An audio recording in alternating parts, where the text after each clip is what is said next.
welcome back to another episode of the Savage Land. This time around, I'm going over into the Mattel side on the WWE Elite Hollywood.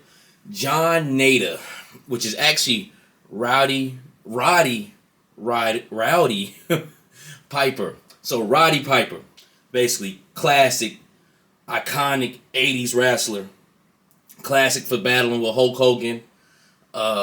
Just when you think of 1980s wrestling, if you don't mention Roddy Piper, you should be slapped. He played.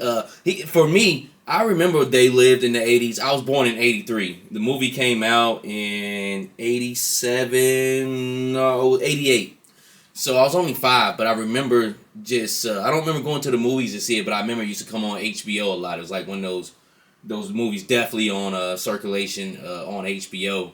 And it just always had the coolest concept that he had a set of shades that where he could see an alien race dominating, trying to take over Earth. And it was done through subliminal messages. I'm gonna give a quick wiki update on it, but that's what this figure is. It's actually a wrestling figure, but WWE Elite, which is made by Mattel, decided to do a Hollywood version of their wrestlers, and they only have 3 right now. The Rock, which I think he stars in one of the Fast and Furious movies. He has his I guess you would say South Pacific like type of attire on because he's from Hawaii and he's an islander from out there. And also they have John Cena in another Fast and Furious movie, and this is the 3rd figure. Now, as far as The Rock and John Cena, they're loaded at Walmart. I mean, every Walmart I've been to, you see 10 a piece of them. Why they do that, I don't know. Like, don't get me wrong. Cena and The Rock are staples in the wrestling, but you should have evened it up with these Roddy Piper ones, because if you're my age, you damn sure remember They Live. I don't care if you don't remember all the movies. The biggest concept of that movie is when him wearing the shades and he could see the alien race. That is the biggest thing. I've never seen anything else cool with that type of concept. But yeah, let's get right into it, man. I'm just going to go ahead and start off. This figure is nothing special. And reason why I'm putting an emphasis on that, because right now that this figure is almost like a chase. Luckily, I move like a scalper. I'm always checking Walmart for stuff. I've been looking for him ever since I seen the Cena and the Rock Hollywood figures and seeing he was the third figure on the back. Just luckily I found two of them back to back, man, in different Walmarts, just out there searching. The boxes were a little beat. So I don't know what the deal is with that. They almost kind of made this figure a chase, but the reason why I'm like I said, I'm stressing on that because it's an okay figure. Don't get it wrong. I love it. I think it looks like Roddy Piper, but it's just classic Mattel QC things of that nature, man. And, you know, they just could have put a little bit more oomph into it. Jesus Christ, this is Roddy Piper from They Live, man. Like, put your foot into it on this one. But it's an okay figure, and I'm not. I will say this: I don't regret that I brought this at the end of the day, because it's so iconic to me. It's such a big thing on pop culture to me, because this was a huge movie. It was a movie by John Carpenter, and you know how Carpenter is. I'm not a huge fan of all John Carpenter movies. I think they look really low budget and cheap. I'm not a huge fan of this one's probably about the only one I like. But he has a cult following. That's the same thing with this. Same thing with did he do Escape from L.A.? And then he just has like a lot of like that movie with Vin Diesel, with like on Mars or something. Riddick, I believe he was a. I don't know. Now I'm starting to go off on this, but he basically has a cult following. John Carpenter, very legendary director.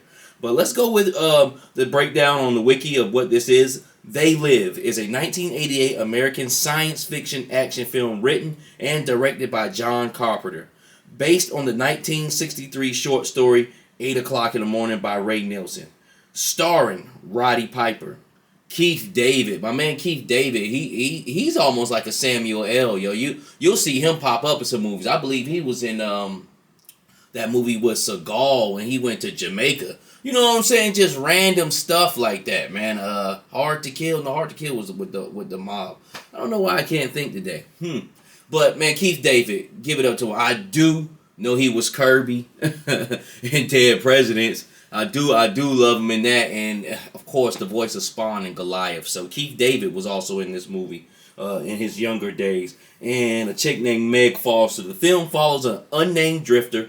His name is John Nader, but I watched this movie about a year ago. I don't know if they ever really mentioned his name, but that's what his name was, and he who discovers through special sunglasses that the ruling class are aliens, concealing their appearance and manipulating people to consume, breed, and to conform to the status quo via subliminal messages in mass media.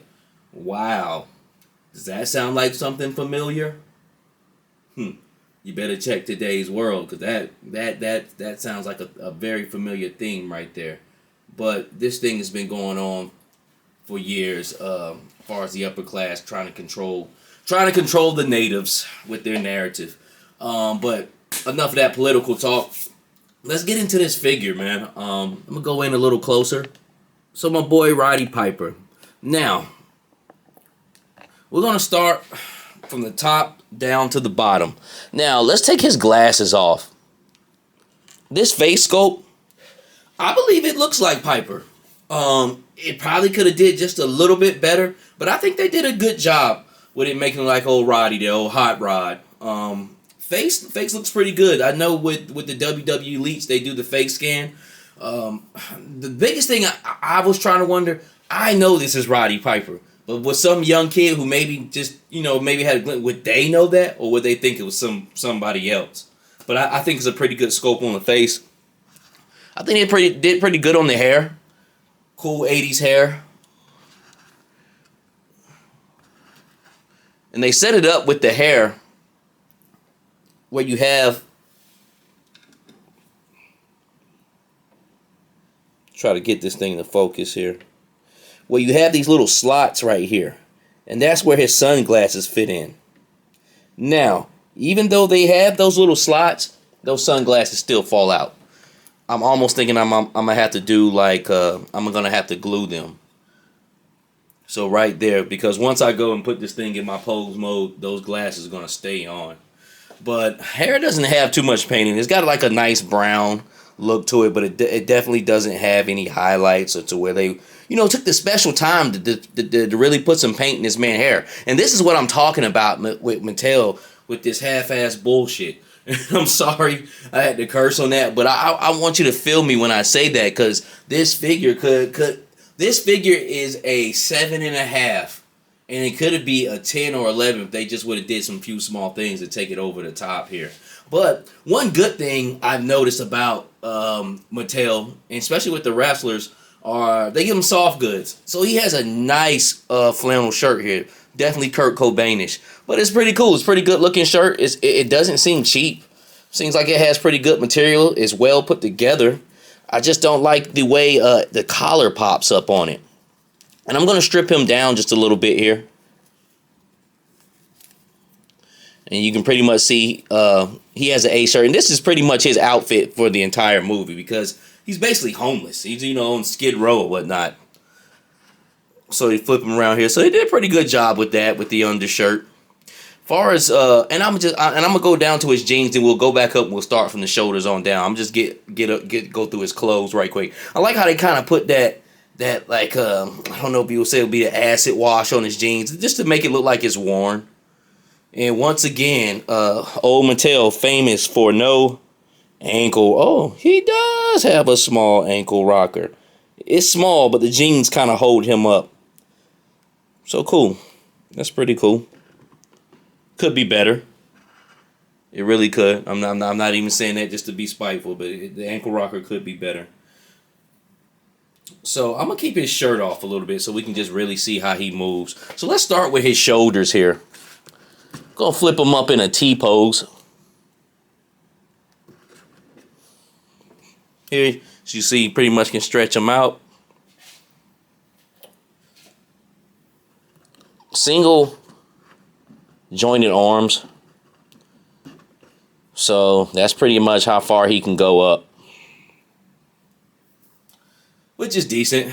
But why can't you just make them double? Make them double jointed there, I mean, like, what was so wrong with trying to do that? See his wrists. Wrists are kind of flimsy, like the plugs in, and like where his hand plugs in, because it feels kind of loose. But, that's good old Mattel for you. So nothing special like that. Very horizontal wrist hinge, no vertical. Because he won't be shooting anything with this action figure. And in the movie, he shot some pistols. He shot some guns. And that's another thing. Why'd you throw it in a duffel bag of guns? Because I believe at one time when he was running around with a little duffel with a shotty. I've seen him busting the big rifles. You know what I'm saying? So what was up there? I don't know. Maybe it's a Mattel thing. Maybe they can't do guns. But while we're on accessories, so we can go ahead and get this out of the way, because it's not much. He doesn't come with much. It's just really him. Those are the only accessories he come with. Fist hands. And once again, this is Roddy Piper. He's going to be whipping on somebody, so definitely makes sense on that end. As far as his ab crunch, he can crunch in pretty decently. I mean, it's not bad. See how far he goes back. Wow. Going back is like non-existent. Crazy. Wow, I thought he would have more than that. At the waist, he pretty much can twist all the way around. But what would be the point of him doing that unless this was an Exorcist toy? But has good movement on it. Let's work our way down here. And back up just a little bit. Okay. Now, this is something, I don't know what it is. That seems pretty primitive to me. It's the crotch area for Mattel. Sometimes things can get real blocky and choppy in that area. And which here, I mean, it's okay, but I don't know what it is about it. It just looks primitive to me almost, as far as action figure wise. Some of the other figures are like that too. I forgot a figure I had, but it's just real blocky in the middle. Now, as far as his legs, his knees are double jointed. And he definitely can kick his own butt. They did a good job with that. Flip this around. Same thing on the other side, of course. So why couldn't they make the arms do that? You know, just being lazy. I don't know. I mean, I'm not gonna cry about it or anything like that. It's just why. I'm just trying to figure out why. Now let's get back down to the foot. As you can see here, like I told you, he has a small ankle rocker. Can't really go forward at all because the jeans block it. Can't really go back. I mean, he's just deadlocked. So the articulation on this, even though it's a modern articulation, it's very limited. But overall, man, I just wanted to come across this figure or go over this figure because I've never seen one before. I've never seen a John Nader They Live action figure. I know NECA probably has one somewhere in their 8-inch line, and there's probably a few other ones. And I don't know, it's just the thrill of the chase. But another reason I wanted to do this figure because right now it's kind of like a chase. It's hard for people to get it. And I just want to let you know where it's at. It's nothing to go on eBay and pay a scalper $50 for, not unless you're just a completionist and you want it. It's nothing special. Mattel didn't put anything extra into this. When I review figures, sometimes I don't know. Do I regret getting it? No. Because I paid the regular price for it, I don't know, I think it was about $20. It's about $20 for this, but I see online now they usually go for about 50. You know, just people taking advantage of people not being able to get them. But I have not seen him in Walmart since. This was about 2 weeks ago when I found both of those back to back, and didn't see him before, and I definitely ain't seen none after. Now maybe after the holiday, maybe they'll flood Walmart out and they'll become peg warmers just like they're doing with the John Cena and Rock. But I don't know. Me, I'm glad I already got him because ever since I seen him on the back of the bubble pack for the other ones, I was like, oh man, I gotta have it, you know. So overall, I give this figure, like I said, a 7.5 or 7. Just some small things on him, some accessories. Like I said, maybe Mattel can't make guns. But if somebody else get the property, that's what you need to do. You need to give him his duffel bag with his straps. Okay? Go all out on the head and the hair.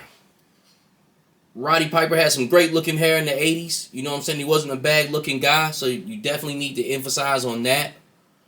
The soft goods part of it, I think is cool. I think it's cool. Keep that. And just do a little bit better on the articulation.